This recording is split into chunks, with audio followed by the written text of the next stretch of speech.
So we'll start with our main story for tonight, and Chief Executive Officer of the Nation Builders Corps, NAPCO, Dr. Anyas Ibrahim, says the program will be weaned off government's funding after 3 years. Government has so far pumped in some 3 billion cedis of taxpayers' fund into the payment of allowances of the 100,000 employees under the program. Charles Haiti has been speaking to some recruits. If they are able to take the 100%, and we believe they would, because having invested a lot in training them and tooling them, most private sector companies would have found value in these guys and would want to retain them. So we realize that the NAPCO has a future of earning some income. The president touched on a critical thing which excited me most. So the Enterprise Ghana is meant to source 500 local Ghanaian companies to mentor 500 people from the Enterprise Ghana model. These are our future business leaders. So if you imagine that they mentor them for 2 years, an incubation would have matured, and the equivalent of their 3rd year, 500 people, multiplied by 700 Ghana a month, multiplied by 12 months gives you over 4 million. That 4 million becomes the seed fund on which these 500 mentored people who are now mature to start their businesses in a cooperative way. So they will end up in the 3rd year not necessarily being on the scheme, but do engage in their startups through Ministry of Business Development, through the National Entrepreneurship and Innovation, who will be sourcing the component from the private sector entrepreneur. So you realize that the future has sustenance in terms of its reliance on the private sector, not heavily dependent on the public funds. And I believe that for us, the value will be in some of the contributions that are made to the placements within the state enterprises, but as well as the private sector. And I think that we should watch this space. Something innovative is happening here, with support coming from public funds to support them while they are on the structured learning, which is the stipend component. So this is non-deductible. They may voluntarily ask for deductions to be made, but that is something that does not affect in terms of the principal, because that simply means that it's their money, and whatever component they cede to any of these programs essentially comes back to them. We're talking of 100,000 of applicants being under the NAPCO program. Already we have going to be engaging some of them who tell us the fact that the NAPCO program is the only best bet for them to get themselves up economically and even socially. Like, I just want to build my career in marketing, so after a year I can just be a viable in any institution I find myself to contribute to the growth of the mother Ghana. I divide the money in a way that I can save some, maybe to ladder my education and also some other things. For me, I'm not in any rush to look up to something now, because clearly I believe that there's nothing out there. So this NAPCO is what I'm going to rely on, whilst I also look up to organizing myself to go for further studies. Because now there's no opportunity out there. So maybe the resource that I will mobilize is after 3 years, by God's grace, I must have my, I must continue. Maybe have my master's in psychology. For thousands of these NAPCO trainees, this opportunity gives them a one-shot chance to rebuild themselves economically and as well retool their training skills for the job market. Many tell us the fact that it is a short-term remedy to a long-term situation. For Joy Business, Charles Haiti reporting from the Black Star Square. All right, so let's still stay on this particular development, and policy think tank Imani Africa has been questioning the economic viability of this very program. They have actually done a rough estimate of how much it's going to cost the taxpayer. Let's take a look at this graph. When we come back, we go over to Skype to speak to Patrick Stevenson.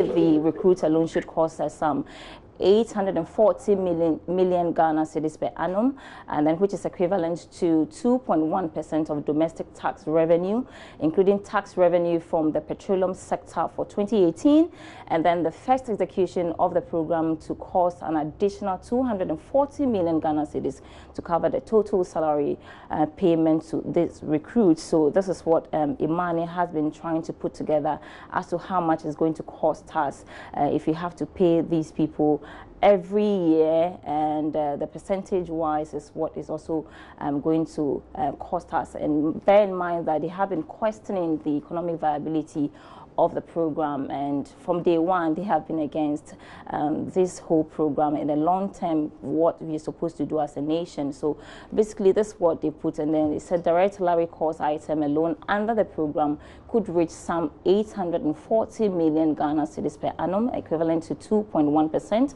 of domestic tax revenue, including tax revenue from the petroleum sector for 2018. And then also the first year execution of the program is to cost an additional 240 million Ghana cedis as total salaries to be paid to the recruits. So that is the projection or the rough calculation from Imani Africa. And they have also been saying that assuming the media point of 10% to 25%, which is considered as generally as the average cost of general administration of a project, should we add that to it, then we should be looking at some 105 million Ghana cedis per annum to what we already know, which is the 240 million Ghana cedis. So that's also coming from Imani Africa. They're just trying to break down the cost, their own calculation as to how much to cost the nation, and without accounting for any other potential cost and underlining drivers, a total of 945 million Ghana cedis will be required at least for the first year of the program. And this will also increase salaries from the initial 240 million cedis that we know to 345 million Ghana cedis. So if we add these two figures together, roughly we are looking at some 345 million Ghana cedis as a total cost of payments of salaries for these new recruits that the president actually ushered in today. So we want to stay on this development, and Patrick Stevenson is head of research at Imani Africa, and he joins me via Skype. Hi Patrick, good evening. Good evening, Sandra. Thank you for having me. Thanks so much for joining me. The economy must definitely get something in return for this investment, right? Well, definitely. I mean, it's one of the arguments that we have held, that whatever it is of the government, tends to put together, whether it's a social intervention or economic initiative, there should be some expected returns that we should get out of this.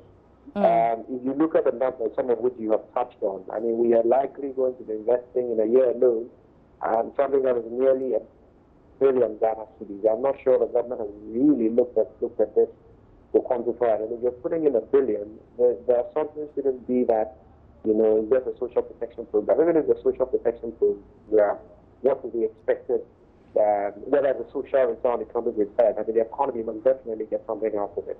Right. It's very difficult to see how the economy gets something out of it in the long term.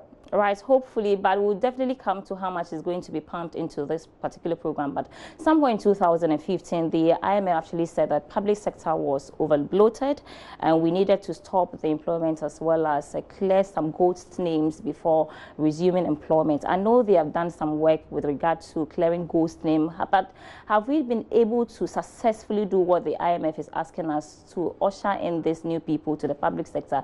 And I know definitely the argument will be that these people are not going to be dealt under the public sector directly from the presidency. So is that enough justification to say that they are not directly public sector employers?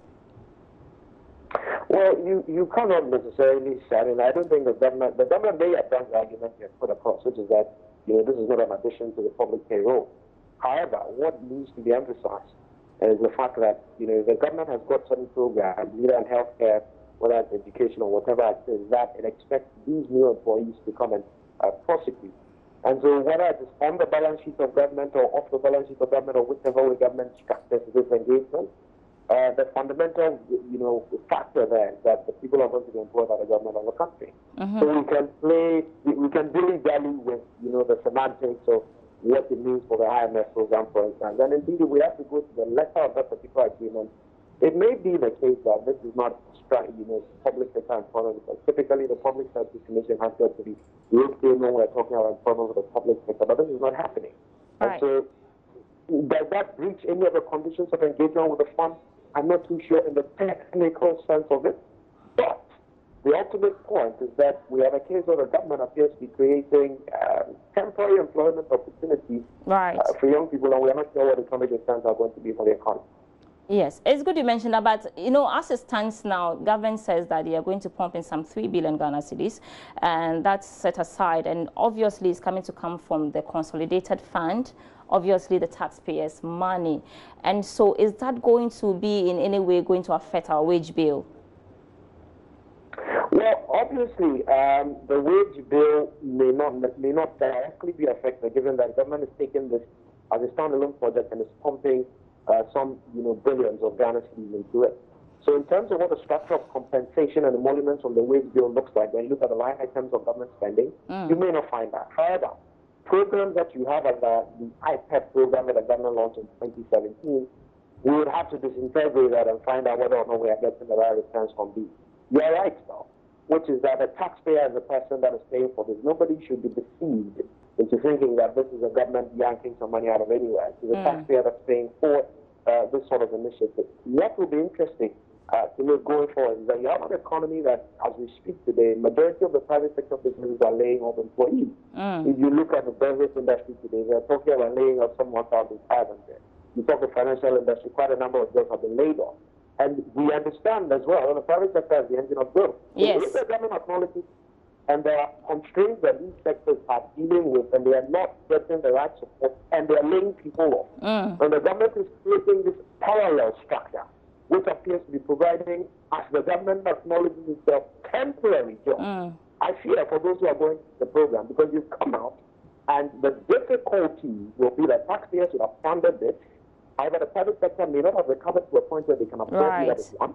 Point two will be that the private sector itself has got its own modules for recruiting people anyway. I mean, if we should take a typical bank or a typical telecom business or any of the business private sector, they know how they're getting recruits from the universities and our tertiary educational institutions, and they're providing them training and development. What you are going to end up with under this model is that people with a sense of entitlement without recourse to what the demand of the private sector is. Right. The people who participate in this when they come out here. All right, thank you so much, Stevenson. I must say, interesting thoughts from him on the Nation Builders Call. Let's move on to the Joy Business Van and escaping from. All right, we'll actually come back to the Joy Business Van to tell you something interesting. But for now, let's pause for a break and we'll be right back.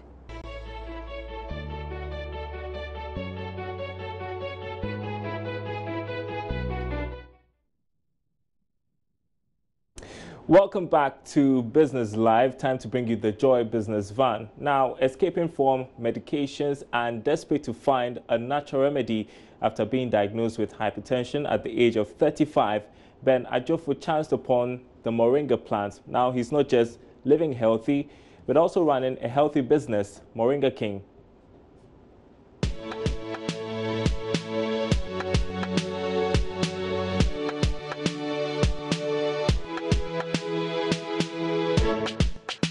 With a dream of becoming a pilot someday and parents determined to give him the best of education, Ben was moved to further his education in the UK at the age of 11, where he attained his first degree. It was during one of his visits to Ghana that he discovered the moringa plant as the solution to his medical problem. The doctor gave me some prescription medication. I asked, how long do I need to take this for? I thought it was just for 1 month and then that would be it.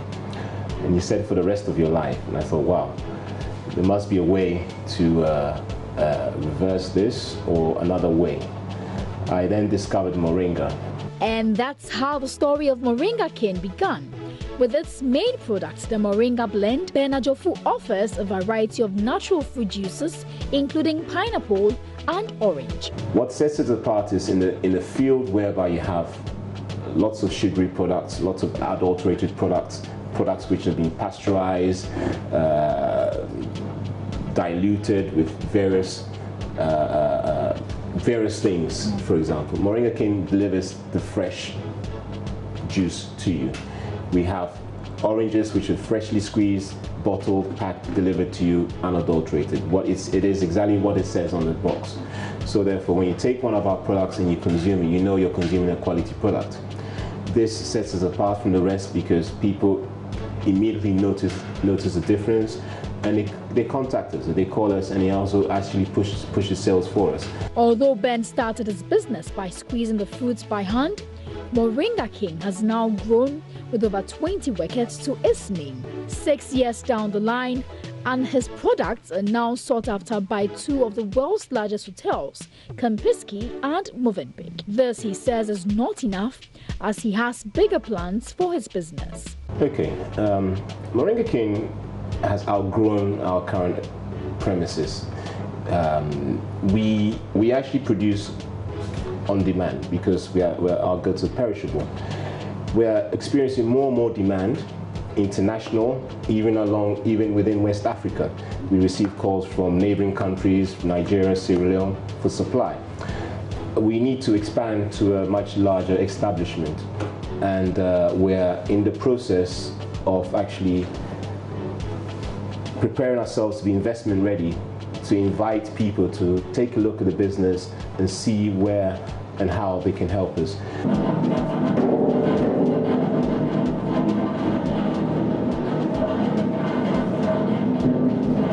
Working with perishable goods is not easy, Ben says, especially ensuring that they are always fresh.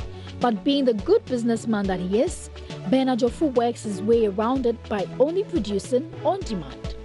6 years ago now, the time when doomsday was rife, we had a lot of challenges with electricity. As you know, our product is perishable, so we had challenges with the preservation and storage of the product. And so we went through that, we survived. The economy has gotten slightly better, arguably, and we are actually now starting to see certain fruits, the fruits of our hard work. Venturing into this lucrative business might not have been Ben's initial plan, but if given the chance to start his life all over, he will still venture the juice business. Would I do it again? I believe I would, and I believe I'll do it the same way. The lesson I've learned from agro-processing and manufacturing in this country is that it's always good to start on a scale at which you'd be able to encounter all the challenges, or as many challenges as possible, in order to find solutions to them before expanding or trying to grow your business.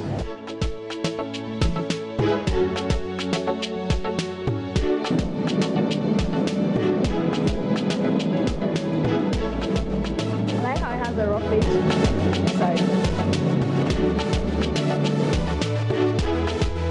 It's nice. The pineapple is sweet. It's nice.